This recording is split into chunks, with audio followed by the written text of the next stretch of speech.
So, diwrnod prysur arall yn Bryn? Ti'n gwybod Into Flowers? Y pobl blod yna? Nhw apparently oedd drefnu car crash Lady Diana mwyn boostio sales blodau. Calliau. Dwi'n deitha ti? A tra dyn ni wrthi de? Moon landings. Fake. Ti'n gallu gweld y fflag yn chwythu yn y gwynt? Does na'm gwynt ar y lleiad. Ti'n modd ddifri? Dwi'n deitha ti? Fake news, dio gyd. I gyfro fyny'r ffaith, de, bod yr Apollo 13 Space Shuttle wedi chwythu fyny ar y ffordd i'r lleiad. Dim Apollo 13 na chwythu fyny ar y ffordd fyny'r lleiad.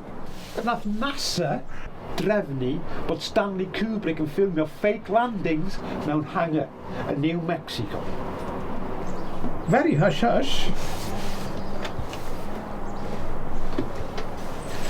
Maen nhw hefyd deud, na Marlon Brando oedd un o'r astronauts. So technically, Marlon Brando, first man on the moon. Dim Neil Armstrong. Marlon Brando. Bryn bach. Pa da credu bod dim ti ddarllen ar yr internet na? Dwi'n deitha ti.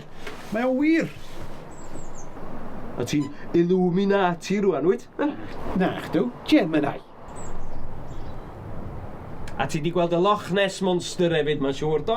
Na ddo. Ddim eto. A mae'r byd yn fflat? Oh. I rest my case, Glymbach.